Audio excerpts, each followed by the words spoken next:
তো দেখো, আমরা আজকে আলোচনা করব কোঅর্ডিনেট কম্পাউন্ডের মধ্যে ভ্যালেন্স বন্ড থিওরি।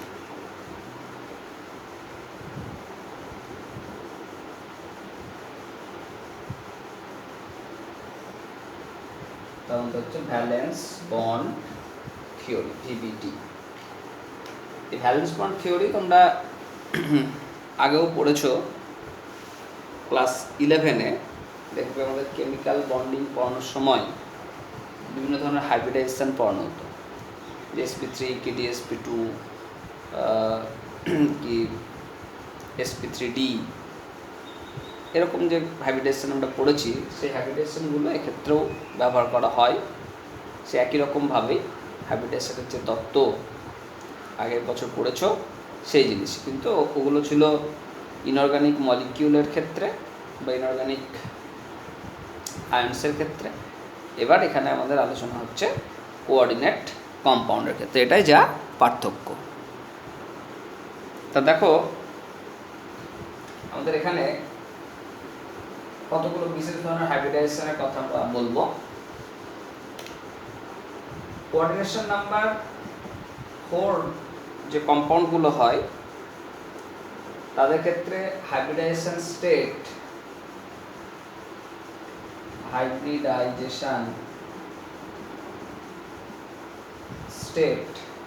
এটা যদি sp3 হয় তখন সেই কম্পাউন্ডের যে স্ট্রাকচার হবে সেই স্ট্রাকচারটাকে আমরা বলবো টেট্রাহাইড্রাল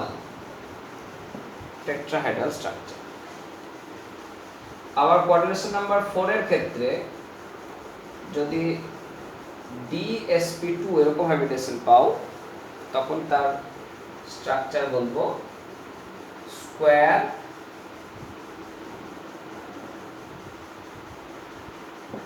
প্লেনার,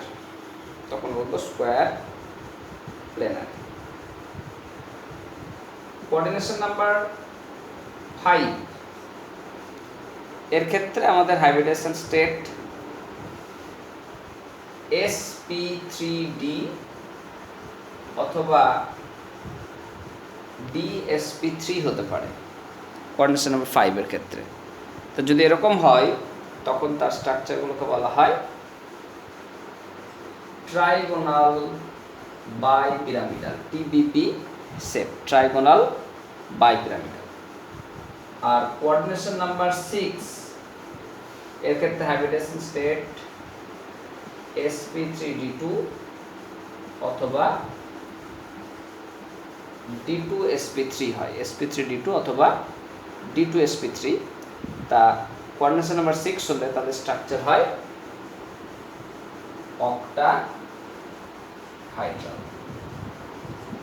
অক্টাহাইড্রাল। তাহলে এই আমাদের কিছু হাইব্রিডেশন স্টেট আমরা আলোচনা করব, কোন কোন ক্ষেত্রে হয় সেগুলো আমরা দেখব।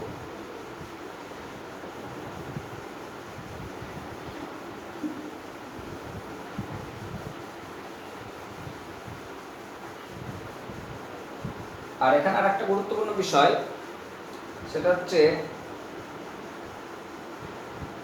নেচার অফ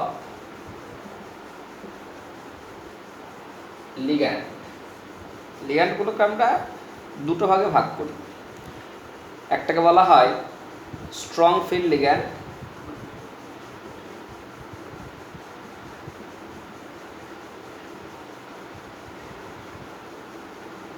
যার উদাহরণ হচ্ছে ধরো কার্বন মনোক্সাইড, CN-, অ্যামোনিয়া, এই সমস্ত এগুলো তোমাদের সাধারণত উদাহরণ হিসেবে থাকবে। আর এক ধরনের লিগ্যান্ড হয়, সেটা হচ্ছে উইক ফিল্ড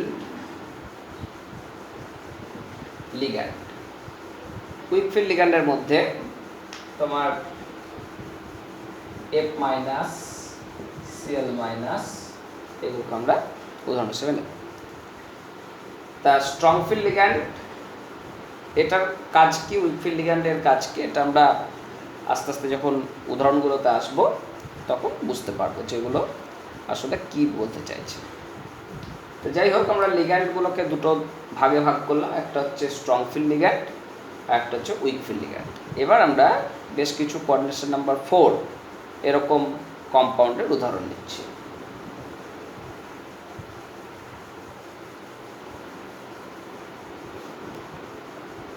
কোঅর্ডিনেশন নাম্বার 4,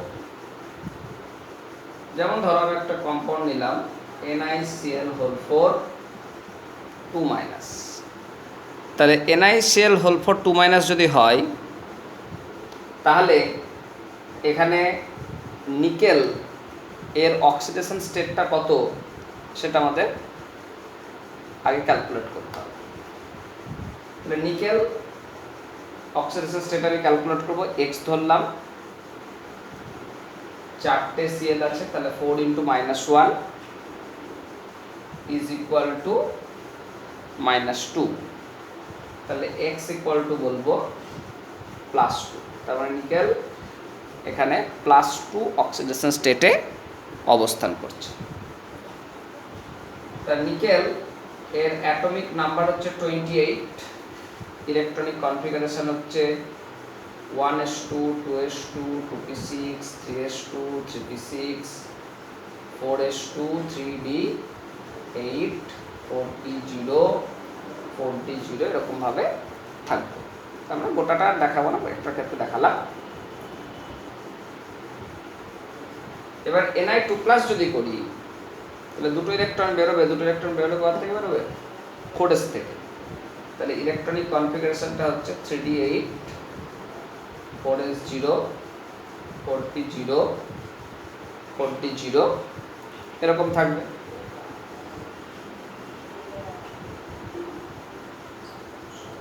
তা 3d8 এরকম ইলেকট্রনিক কনফিগারেশন পাবো, আর এরকম কিছু ভ্যাকান্ট অরবিটাল পড়ে আছে। এবার দেখো সেন্ট্রাল অ্যাটমের সঙ্গে কটা লিগ্যান্ড আছে? 4টে। 4টে লিগ্যান্ডের জন্য আমার 4টে ফাঁকা কক্ষ ভ্যাকান্ট অরবিটাল দরকার, কারণ প্রত্যেকটা লিগ্যান্ড থেকে একটা করে ইলেকট্রন পেয়ার সেন্ট্রাল অ্যাটমে আসে। তাহলে এখানে Cl হচ্ছে উইক ফিল্ড লিগ্যান্ড।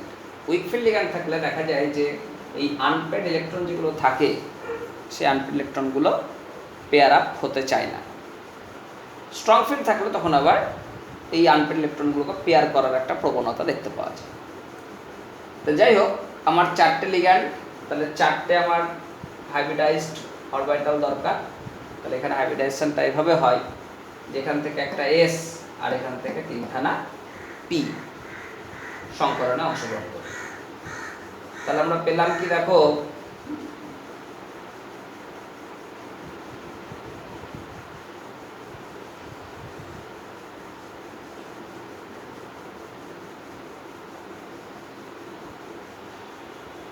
তাহলে আমরা কি পেলাম দেখো, এরকম অরবিটাল তো ছিলই, আর 4টে হাইব্রিডাইজড অরবিটাল ফর্মেশন হলো। সেই 4টে হাইব্রিডাইজড অরবিটালে 4টে লিগ্যান্ড থেকে 4টে ইলেকট্রন পেয়ার চলে আসলো, আর এই ধরনের হাইব্রিডাইজেশনকে আমরা বলবো sp3 হাইব্রিডাইজেশন। আর তোমরা মাথায় রাখবে, যদি sp3 হাইব্রিডাইজেশন হয়, তাহলে আমরা সেখান থেকে বলতে পারি NiCl4 এর স্ট্রাকচার হচ্ছে টেট্রাহাইড্রাল। আর দেখো এখানে number of unpaired electron, number of unpaired electron 2। আর যদি কোনো কম্পাউন্ডের মধ্যে আনপেয়ার্ড ইলেকট্রন থাকে, তাহলে সেই কম্পাউন্ডকে আমরা বলি প্যারাম্যাগনেটিক সাবস্ট্যান্স। তাহলে সেই কম্পাউন্ডকে বলা হয় প্যারাম্যাগনেটিক সাবস্ট্যান্স। আর যদি আনপেয়ার্ড ইলেকট্রন থাকে, তাহলে তার ম্যাগনেটিক মুভমেন্ট আমরা ক্যালকুলেট করতে পারি। ম্যাগনেটিক মুভমেন্ট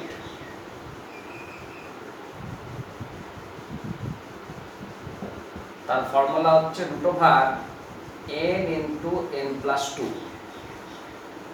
n ইন্ডিকেট করছে নাম্বার অফ আনপেয়ার্ড ইলেকট্রন, তাহলে আমরা এর ম্যাগনেটিক মোমেন্ট বলবো √2 into 2 plus 2, that means √8 Bohr magneton. তাহলে আমরা NiCl(2-) এই কম্পাউন্ডটা স্ট্রাকচার কি হবে, এর ম্যাগনেটিক বিহেভিয়ার কি, সেগুলো দেখো হাইব্রিডেশন তত্ত্বের সাহায্যে ব্যাখ্যা করা যায়, যেটা এক্সপেরিমেন্টাল রেজাল্টকেও কিন্তু মান্যতা দেয়, এক্সপেরিমেন্টাল রেজাল্টের সঙ্গে মিলে যায়। এবার দেখো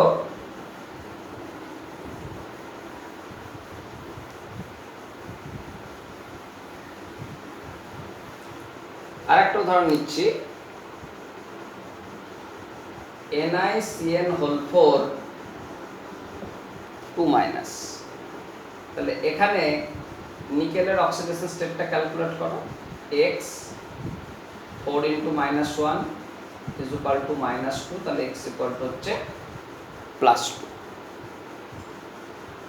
তাহলে nickel atomic number 28, electronic configuration হচ্ছে 3d8 4s2 4p0 4d0। আর Ni2+ যদি করি তাহলে কি হবে, 3d8 4s0 4p0 4d0। তা এখানে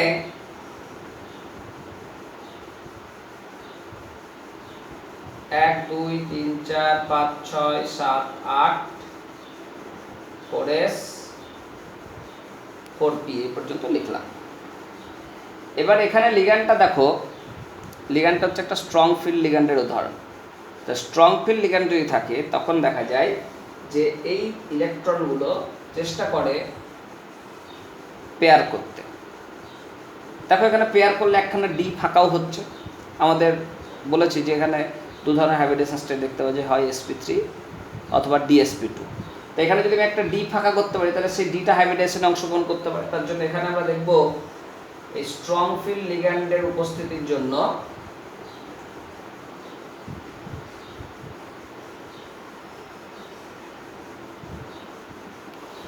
এরকম ভাবে অবস্থান করবে। তাহলে এখন একটা ডি, একটা এস আর দুখানা পি এরকম ভাবে সংমিশ্রিত হবে। তাহলে আমরা এখানে কি পাবো দেখো,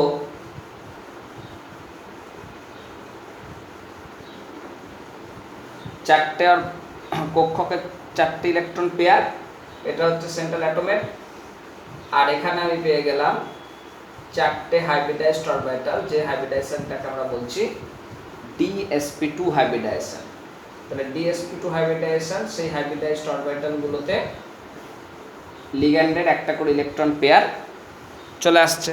তাহলে লিগ্যান্ডে যদি একটা করে ইলেকট্রন পেয়ার আসে তাহলে আমরা এর ক্ষেত্রে স্ট্রাকচারটা কি বলবো, স্ট্রাকচার বলবো square planer. Number of unpaired electron 0, কোনো অযুগ্ম ইলেকট্রন নাই। তাহলে নাম্বার অফ আনপেয়ার্ড ইলেকট্রন যদি 0 হয় তাহলে সেটা হবে ডায়াম্যাগনেটিক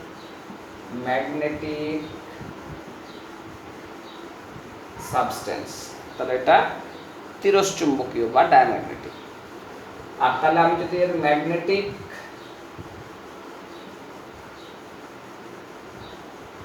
মোমেন্ট বলি, ম্যাগনেটিক মোমেন্টকে মিউ দিয়ে ডিনোট করা হয়, তাহলে √n × n+2, তার মানে 0 × 0+2 অর্থাৎ 0 বোর ম্যাগনেট। অর্থাৎ যেগুলো ডায়াম্যাগনেটিক হয় সেগুলোর কোনো ম্যাগনেটিক মোমেন্ট থাকে না। এবং এই যে রেজাল্টটা, এই রেজাল্টটা কিন্তু এক্সপেরিমেন্টালি স্যাটিসফাইড। যে এক্সপেরিমেন্টাল রেজাল্ট আসে ম্যাগনেটিক মোমেন্ট, সেটা কিন্তু এইভাবে আমরা একই রকম মান লক্ষ্য করি।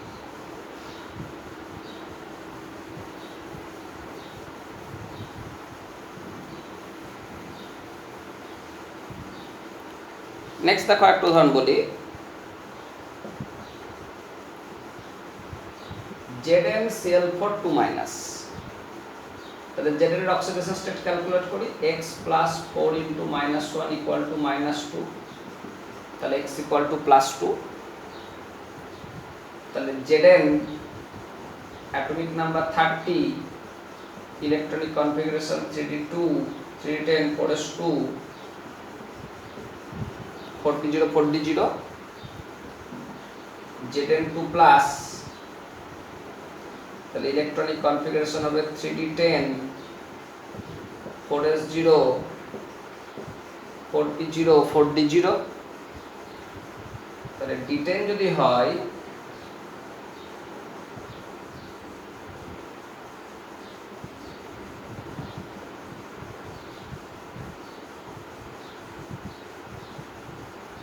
তাহলে এইভাবে থাকবে। এখানে দেখো উইক ফিল্ড লিগ্যান্ডই থাক আর স্ট্রং ফিল্ড লিগ্যান্ডই থাক, এগুলোর ক্ষেত্রে তো আর তোমার পেয়ার করা সম্ভব নয়, কারণ অলরেডি ফুলফিল্ড অবস্থায় আছে।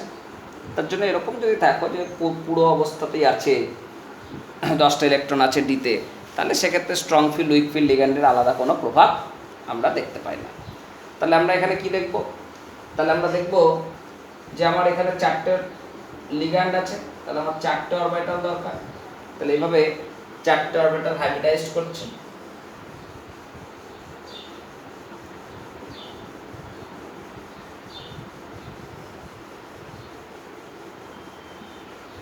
এই হাইব্রিডাইজড অরবিটালগুলোতে এরকম ভাবে 4টে ইলেকট্রন পেয়ার এসে অবস্থান করছে। তাহলে এই জাতীয় যে হাইব্রিডাইজেশন আমরা পাচ্ছি, তাহলে এই হাইব্রিডাইজেশনটাকে আমরা কি বলবো? এটাকে বলবো sp3 হাইব্রিডাইজেশন। তাহলে sp3 হাইব্রিডাইজেশন যদি হয়, তাহলে এটা আমি বলবো কি tetrahedral structure, number of unpaired electron 0, তাহলে এটা হচ্ছে ডায়া ম্যাগনেটিক সাবস্টেন্স, আর ম্যাগনেটিক মুভমেন্ট ডায়াম্যাগনেটিক ক্ষেত্রে 0 আসবে। তাহলে এরকমভাবে আমরা কিন্তু এর ম্যাগনেটিক বিহেভিয়ার সম্বন্ধে বলতে পারি।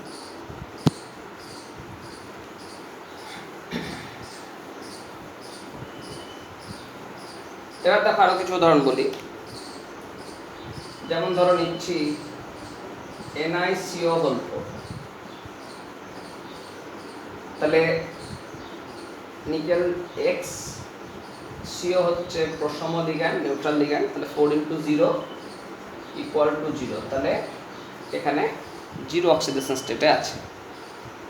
তাহলে নিকেল অ্যাটমিক নাম্বার হচ্ছে 28, electronic configuration 3d8 4s2 4p0 4d0।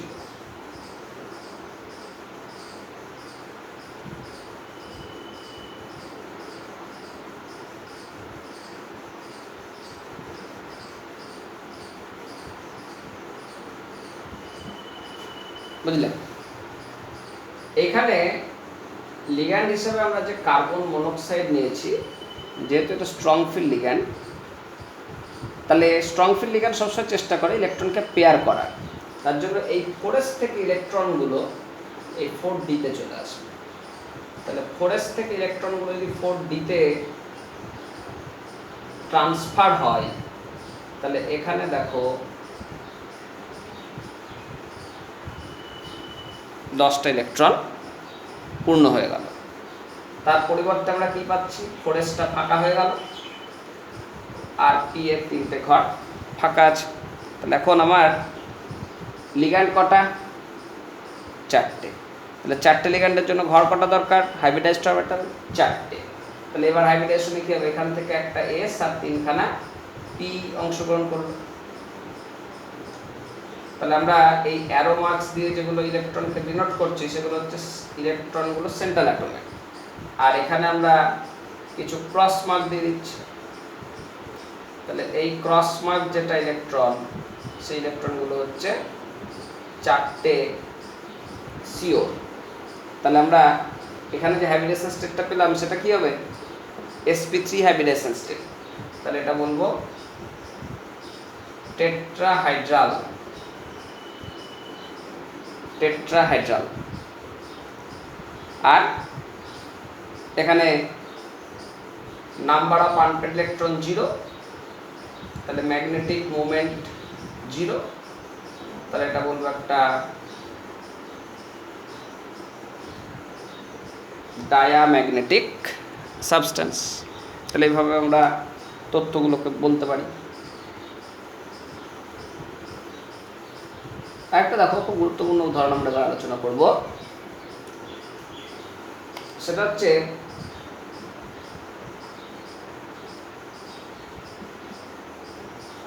CuNH3 whole 4 2 plus copper জানি না x 4 into 0 প্লাস তাহলে Cu হচ্ছে 29 তোমরা জানো 3d10 4s1 এরকম একটা এক্সেপশনাল ইলেকট্রনিক কনফিগারেশন হয় গত বছর পড়েছো। আমি যদি Cu2 প্লাস করি তাহলে এখান থেকে একটা এখান থেকে একটা, তাহলে ইলেকট্রনিক কনফিগারেশন হয়ে গেল 3d9 4s0 4p0 4d0। এবার এখানে একটা এক্সেপশনাল উদাহরণ, এটা সরাসরি মনে রাখতে হবে। নটা ইলেকট্রন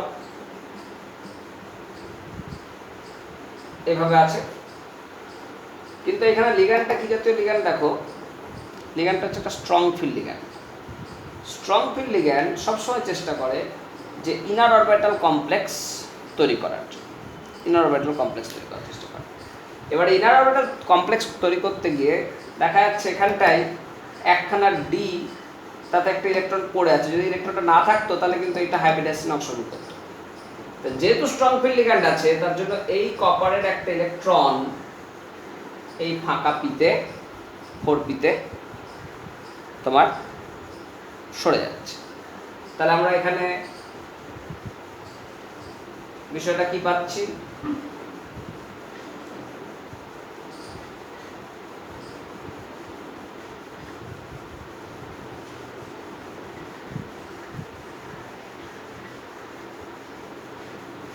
এরকম ভাবে থাকছে। তাহলে এবার এই ফাঁকা ডি, একখানা এস আর এই দুখানা পি হাইব্রিডাইজড হলো, তাহলে আমার চারখানা অরবিটাল হাইব্রিডাইজড হলো। তাহলে এই হাইব্রিডাইজড অরবিটালগুলোকে আমরা বলবো DsP2 হাইব্রিডাইজেশন। আর এই হাইব্রিডাইজড অরবিটালে চারটে ইলেকট্রন পেয়ার অ্যামোনিয়া থেকে আসলো, তাহলে সেন্ট্রাল অ্যাটমে কিন্তু এখানে একটা আনপেয়ার্ড ইলেকট্রন থেকে গেল। তাহলে এর স্ট্রাকচার আমরা বলবো square planer, number of unpaired electron বলবো 1, তাহলে মিউ এর ভ্যালুটা আসবে √1 into 1 plus 2 √3 বোর ম্যাগনেটন। আর যেহেতু নাম্বার অফ আনপেয়ার্ড ইলেকট্রন আছে তার জন্য এটাকে বলবো আমরা প্যারাম্যাগনেটিক সাবস্টেন্স। তাহলে এটাকে বলবো আমরা প্যারাম্যাগনেটিক সাবস্টেন্স। তাহলে এইগুলো কিন্তু আমরা এর ক্ষেত্রে বলতে পারি, বুঝতে পারলাম। তাহলে এখানে যে উদাহরণগুলো আমরা আলোচনা করলাম এতক্ষণ, এগুলো হচ্ছে সবই কিন্তু কোঅর্ডিনেশন নাম্বার 4 এর ক্ষেত্রে। এবার আমরা কিছু উদাহরণে আসব যেগুলো হচ্ছে কোঅর্ডিনেশন নাম্বার 6 এর।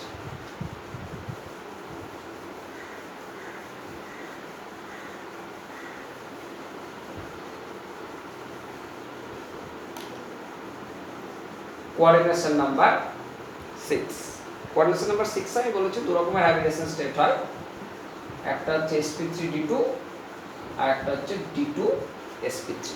মাথায় রাখবেন যদি আমাদের উইক ফিল্ড লিগ্যান্ড হয় তখন সবসময় আউটার অরবিটাল অর্থাৎ ভেতরের ডি ইউজ না করে বাইরের ডি ইউজ করে, আর যদি স্ট্রং ফিল্ড লিগ্যান্ড হয় তখন ইনার অরবিটাল অর্থাৎ ভেতরের ডিটাকে ব্যবহার করবে, ইলেকট্রনগুলোকে পেয়ার টেয়ার করে দিয়ে বাইরের ডিটা ব্যবহার করবে না, তখন আমরা সেগুলোকে বলবো inner orbital complex.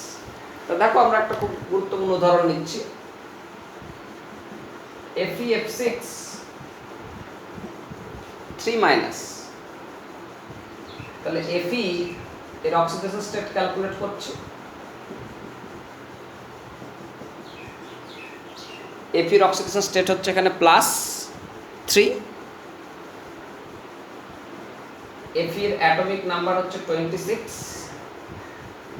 Electronic configuration 3d6 4s2 4p0 4d0। Fe যদি 3+ করি তাহলে 3টে ইলেকট্রন বেরোবে, 3d থেকে একটা, 4s থেকে দুটো। তাহলে আমার এখানে কি দাঁড়াচ্ছে,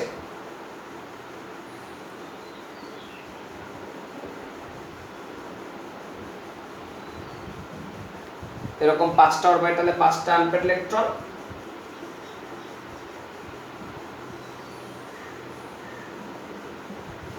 আর এরকম 5খানা, একখানা S, 3খানা P আর 5খানা D ভ্যাকান্ট আছে।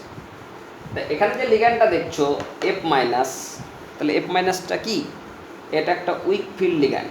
যেহেতু এটা উইক ফিল্ড লিগ্যান্ড তার জন্য এখানে আনপেয়ার্ড ইলেকট্রনকে পেয়ার করতে পারে না, কিন্তু আমার লিগ্যান্ড কটা আছে? 6টা। তাহলে এখানে 6 হাইব্রিডাইজড অরবিটাল আমার প্রয়োজন, তার জন্য এখানে এইভাবে হাইব্রিডাইজেশনটা হচ্ছে। তাহলে আমরা কি পাচ্ছি,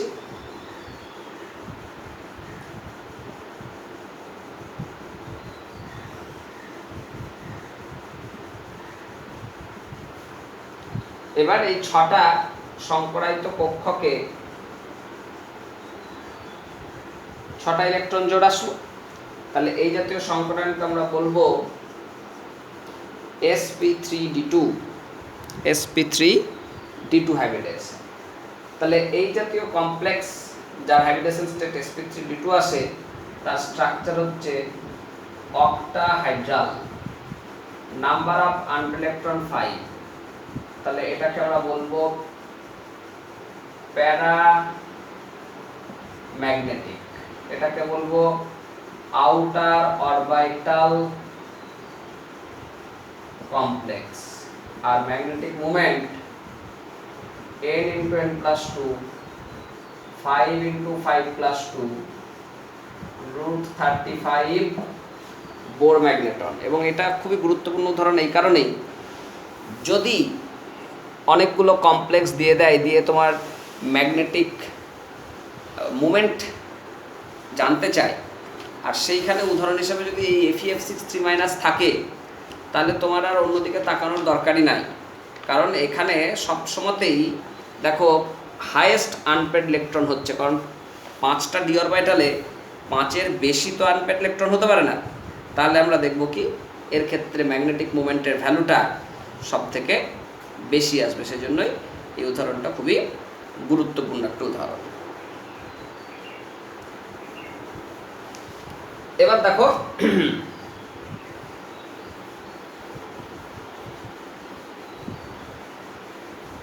আরেকটা উদাহরণ নিচ্ছি, ধরো আমি নিচ্ছি CONH3 6 3+, তাহলে কোবাল্ট X 6 × 0 = +3। তাহলে কোবাল্টের অক্সিডেশন স্টেট বলবো +3 তে আছে। তাহলে কোবাল্ট অ্যাটমিক নাম্বার কত হবে? 27। তাহলে কোবাল্ট যদি 27 হয়, ইলেকট্রনিক কনফিগারেশন হচ্ছে 3d7 4s2 4p0 4d0। তাহলে এখানে +3 স্টেটে আছে, তাহলে এখান থেকে দুটো, এখান থেকে একটা বেরিয়ে যাবে। তাহলে CO3+ এর ক্ষেত্রে ইলেকট্রনিক কনফিগারেশন হচ্ছে 3d6 4s0 4p0 4d0।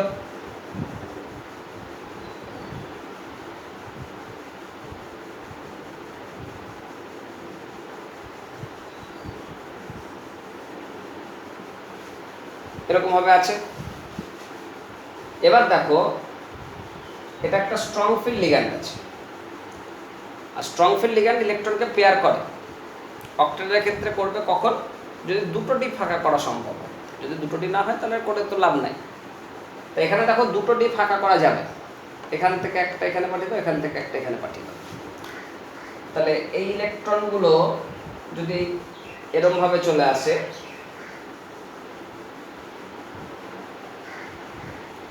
তাহলে 1 2 3 4 5 6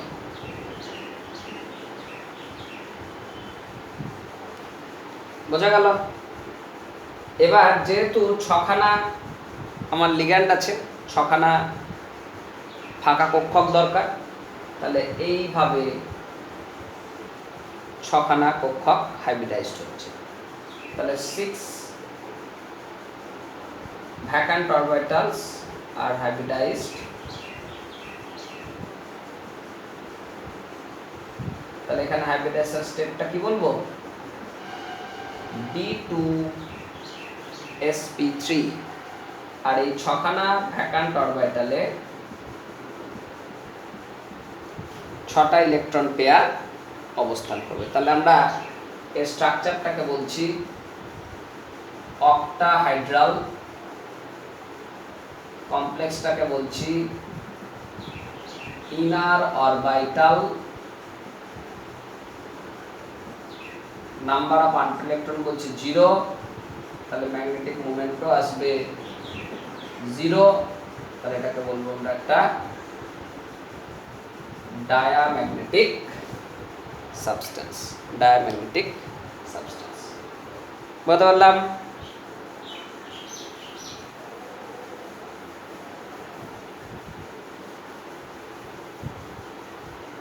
নেক্সট দেখো আর একটা উদাহরণে আসছি, এরকম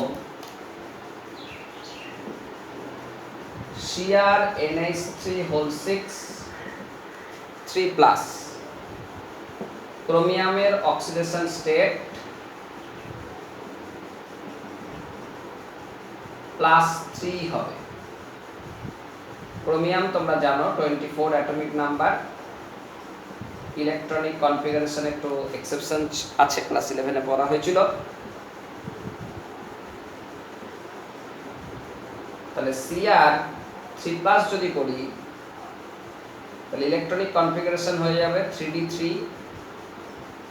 4s0 4p0 4d0।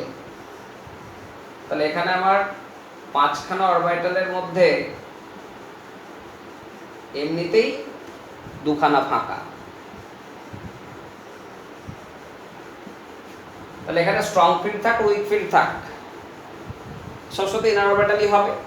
এবার স্ট্রং ফিল্ড আছে বলে এইগুলোকে আবার যে পেয়ার করে দেবে তা কিন্তু হয় না, 2খানা ডি ফাঁকা করতে পারলেই হলো, আর তার বেশি ফাঁকা হবে না। তাহলে আমরা দেখব এখান থেকে 2টো ডি, একটা এস আর 3খানা পি সংকরায়নে অংশগ্রহণ করছে।